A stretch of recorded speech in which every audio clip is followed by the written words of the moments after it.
Hi everyone, welcome. I'm Nancy Gaetano, and today I want to share with you a small recipe of my Portuguese Easter bread. In Portuguese we call it Folares, and the Easter bread has some eggs in the middle, and I say eggs could be plural or singular, meaning you can place one egg or you can place multiple eggs, and it's a very soft and fluffy bread. My recipe is anyway, and it stays soft and fluffy for days.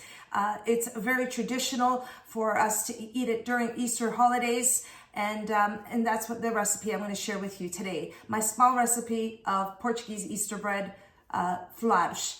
So stay with me and watch how to make my Folares or Portuguese Easter bread step by step. Let's move on to the ingredients. Here are the ingredients you'll need for this recipe. 1.5 cups of milk, 1.5 cups of granulated sugar, 5.5 cups of all-purpose flour, the zest of 1 lemon, 1/3 cup of unsalted butter and 2 tablespoons of vegetable shortening, 1/2 teaspoon of salt, and 3 eggs. Now for the preparation of the yeast, you'll need 2 tablespoons of active dry yeast, 1/2 cup of lukewarm water, 1 tablespoon of granulated sugar, and 1 teaspoon of all-purpose flour. And on the side here, I have extra raw eggs to decorate the Easter bread. I'll also list these ingredients in the description box down below. Let's get started with the first step. In a medium-sized saucepan, I'm going to place the milk, the butter and the shortening, the sugar, the salt, and the zest of the lemon. I'm going to give it a quick stir. I'm going to turn on the heat onto a medium heat, and I'm going to wait until the butter and the shortening melts, and then I'll show you the next step. The butter and the shortening has melted into the milk mixture. And now at this point, what I'm going to do is turn off the heat and move on to the next step. For the next step, I'm going to prepare the yeast and activate it. So I'm going to start off with 1 teaspoon of all-purpose flour, 1 tablespoon of sugar, granulated sugar, and 2 tablespoons of active dry yeast. I'm going to mix the sugar, the flour, and the yeast. And I'm going to add the 1/2 cup of lukewarm water. I'm going to mix it in. Just combine it. Once you mix it together, you're going to set it aside and let the yeast activate. You're going to see it starts foaming up and bubbling. So I'm going to wait about 10 minutes and then I'll show you the next step. Now, I'm going to be using my stand mixer for the mixing of this dough for the Folares. A lot of you ask, can you use a stand mixer? My answer is yes, if you're using it for a small recipe like I'm going to be doing for today. So I'm going to start off by adding the mixtures all in here, and then I'm going to be using 2 attachments. I'm going to start off with my whisk attachment. And then eventually to knead the flat dough, I'm going to add my hook attachment, which is going to help kneading the dough. So let's move on and add all the ingredients to the stand mixer. The first ingredient I'm going to add into the stand mixer is the eggs. So I'm going to place the eggs in, and I'm going to mix the eggs together for about a minute or so. And then we'll add the balance of the ingredients.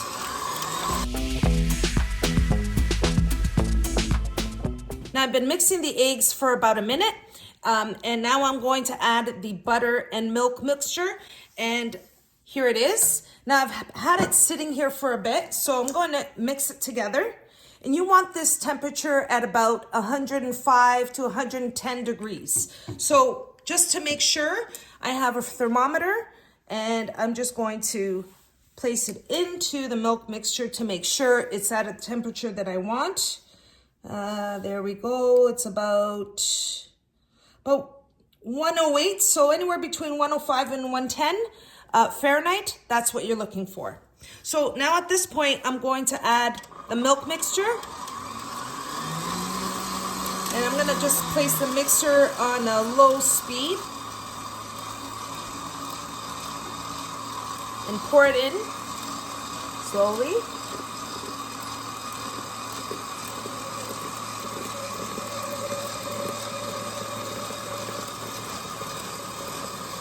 There we are. We're gonna let that mix for about 30 seconds. Just combine it in there. And now at this point, I'm going to add the activated yeast that you can see it's very foamy. And you know it's activated. I'm gonna place it all into the mixture. You just wanna use a spatula just to make sure you get all of the activated yeast in there. There we are. And now I'm just gonna place the mixer on a low speed, mix it for another 20 seconds or so. Okay, I have the yeast combined in there. And now I'm going to add the dry ingredients. And in order for me to do that and combine everything, I need to switch my attachment from my whisk attachment to my kneading attachment. That's to knead the dough. And I'm gonna lift it up here. And I'm going to add the flour slowly. So I'm gonna place the mixer on a low to medium speed. And I'm gonna gradually add the flour.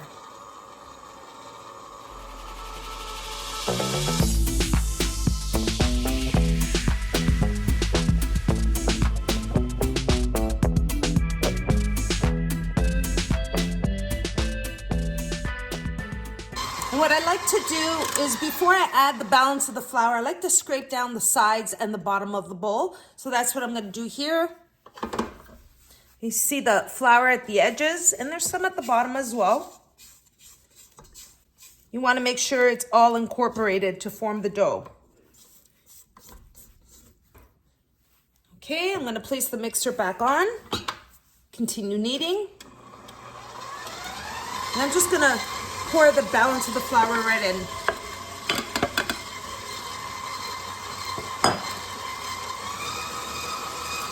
Now I'll be using the spatula to scrape it down one more time to have the dough come together. So I'm just gonna let this continue kneading for about another minute before I start scraping down the sides again. And then I'm gonna let it knead again for another 4 to 5 minutes.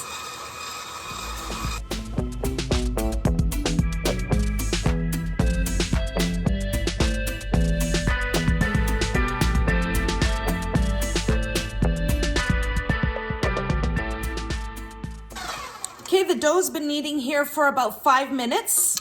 I want you to take a look at it. It's very soft and sticky, and I don't want you to worry about it because eventually it will fluff up as you knead it. There's gonna be about 3 rises, so you can see that the dough is very sticky, but it's come together nicely. And now I'm gonna transfer this dough onto a larger bowl, so let's move on to the next step. Moving on to the next step, I'm gonna transfer the dough to this large bowl. Now, before I do, what I have here is 2 tablespoons of vegetable oil. And what I'm gonna do is just gonna pour a little bit in, just to coat the actual bowl so the dough doesn't stick. So I'm gonna place a little bit of the vegetable oil, half a teaspoon. And I'm gonna take a piece of paper towel, I'm just gonna fold it. And then I'm gonna just coat the bowl with the vegetable oil. Again, it's just so the dough doesn't stick to the bowl while it's rising. Just a very light coating. And now I'm going to transfer the dough right into here. And this is where the dough is going to rise. So I'm going to transfer the dough right into the bowl here. Like I said, it's very sticky. So I don't want you to be alarmed and worried. Oh my gosh, my dough is sticky. It's totally normal. Now I have the vegetable oil here. I'm gonna just dip my hands in and just do some stretch and folds before I let it have the first rise. So there's gonna be 3 rises. So this is gonna be the first rise. So I'm gonna dip my fingers into the vegetable oil so the dough doesn't stick to my hands. Some stretch and folds, just like that. Now that I've done some stretch and folds, I'm gonna cover it up, cover the dough, and I'm gonna set it for the first 20-minute rise.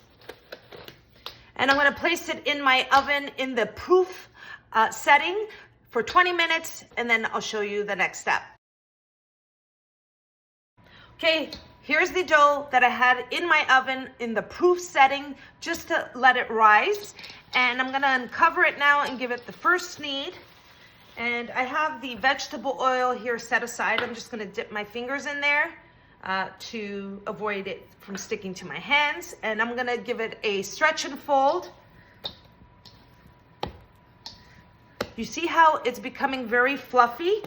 So don't worry if it's sticky and very dense. It becomes very fluffy as the dough rises.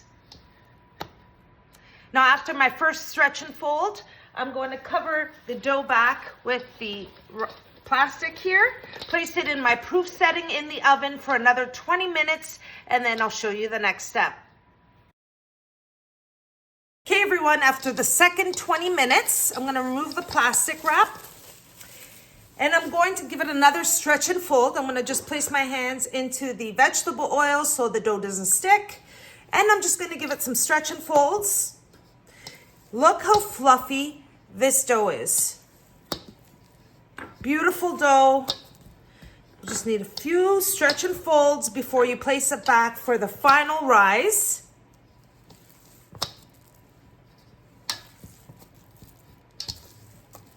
All right, that should do it. One more. Now that was the final knead. I'm gonna place the plastic wrap back onto the dough here. I'm gonna place it in the proof setting in the oven and wait until it triples in size, and then I'll show you the next step. Okay everyone, here's the dough for the folares that has been in my oven in the proof setting for 1 hour and 15 minutes. It's tripled in size. This is a fairly big bowl, but it's tripled in size. Look how airy it is. And now I'm gonna form the folares.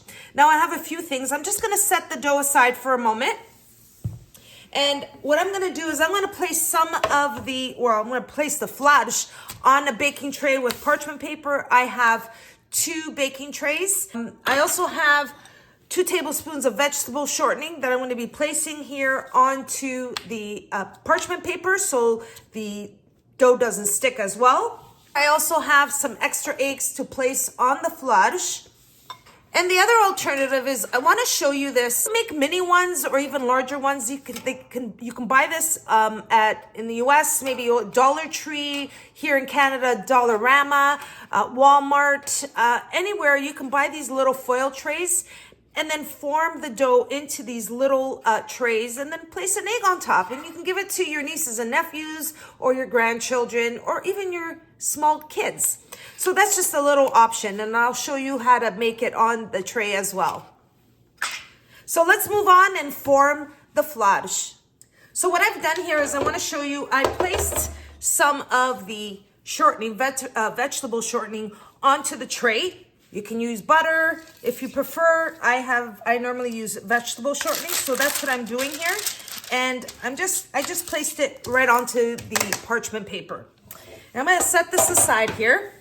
And I'm going to take some of the dough and form it into a folare. And I have some vegetable shortening on my hand so the dough doesn't stick. So I'm gonna take some of the dough here. It's not gonna be fairly big. I'm gonna make a medium-sized one. Take some of the dough. And this dough is so airy and fluffy.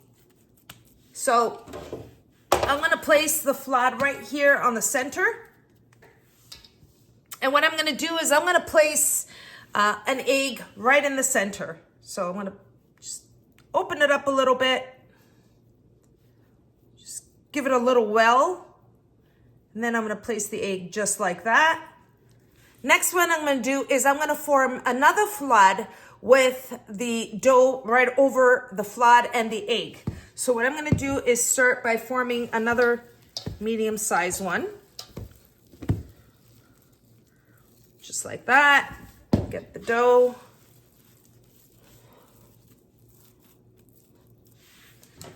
place it onto the tray here. It's probably going to be a little smaller than my first one.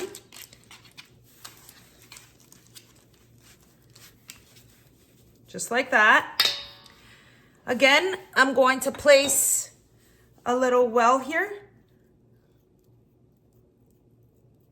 and place the egg in the center. And I'm gonna form the dough on the top just to cover the egg. And I'm gonna take some of the dough, just a little bit. So I'm just stretching it out here. That's one. And I'm gonna make another one. I start off by stretching it out and then I roll it. And what I'm going to do here is just I'm gonna cover one of the folares. So I'm gonna do this one right here. And I'm gonna get the dough, place it right on top. And I'm not stretching it while it's on top. So I'm gonna place it right underneath. And the other one right underneath. So we have the egg covered. And then we're gonna place another strip right across the other way. Just like a cross. Or form a cross here.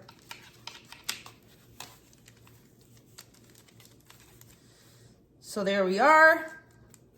We covered the egg, and I'm gonna leave this one like this, and I'm gonna set it aside. I'm gonna show you how to form another flood.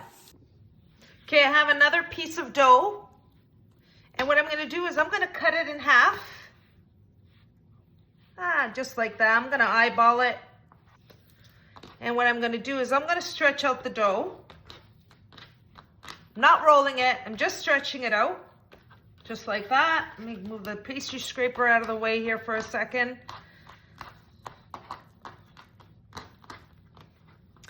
And there I have, I'm gonna pinch both edges at the end here. And then I'm going to just flip it over just like that. And I'm gonna continue doing that.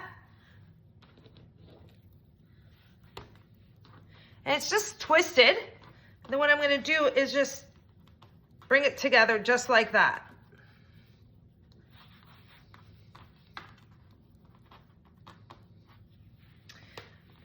Get my pastry scraper to help me lift it. And you can see it comes together.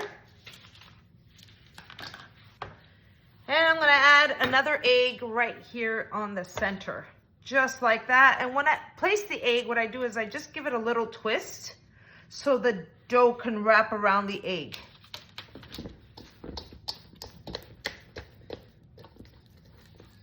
Just gonna take a little piece just like that. I'm gonna pinch it.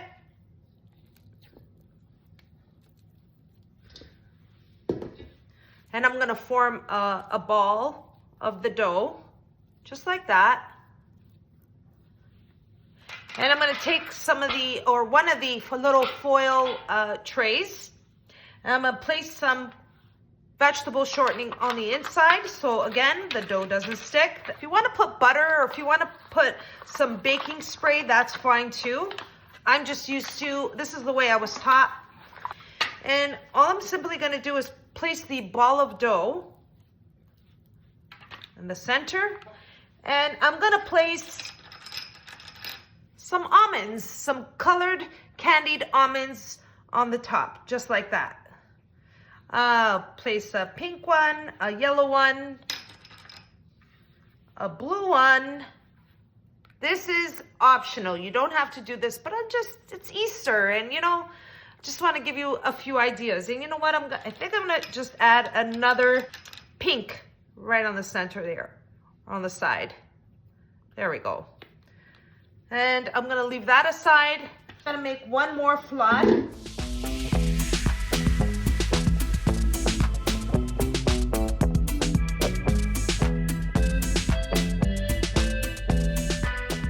Okay, everyone, I have my folares here. And what I'm going to do is I'm going to place it in the oven in my proof setting, 25 to 30 minutes. Cover it with a tea towel, just like this. And I'm gonna place it in my proof setting, and then I'll show you the last and final step before the folares go into the oven.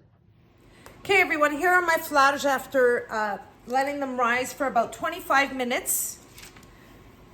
And all I need to do now is place some egg wash onto the folares. And what I have is 1 egg, which I'm going to break here into a bowl. And I'm just gonna beat the egg. And I'm gonna use a pastry brush just to brush the egg wash onto the folares.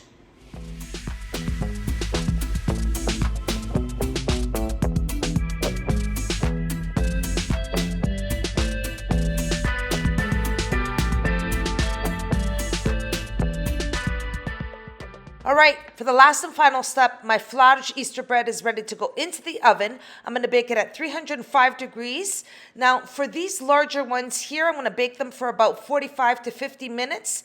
And then the smaller ones here, about 35 minutes. So in the oven they go, and then I'll show you what they look like when they come out of the oven. Oh, and of course, I can't forget my little one with the almonds. I'm going to bake it at 305 degrees Fahrenheit for about 35 minutes. I'm going to show you what it looks like when they come out. All right, everyone, here are my Folares de Páscoa, my Easter bread out of the oven. I had these two larger ones in the oven at 305 degrees Fahrenheit for 48 minutes. So anywhere from 45 to 50 minutes. And what I did is I placed a skewer into the bread, and then it came out clean, so I knew they were done. And then these three here, they're smaller. I had them in the oven for 35 minutes at 305 degrees Fahrenheit. So I have a double oven. So I had this one in the upper oven and then this one in the lower oven, but both of them in the top rack. Now I'm gonna let them cool, cut into it, and show you how delicious, soft and fluffy my Easter bread is. Well, here is my Portuguese Easter bread, Folares de Páscoa. They're very, very soft. Look at that. And beautiful on the bottom. Well, what are we waiting for, everyone? I need to cut into one so I can show you what it looks like inside. Place it right on here. I cut into one. I know I have eggs here somewhere.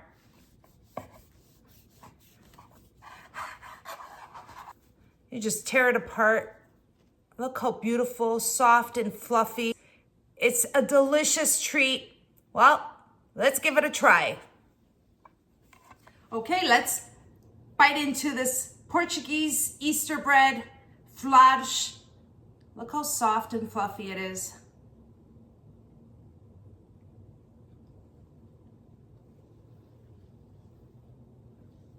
Oh, just perfect.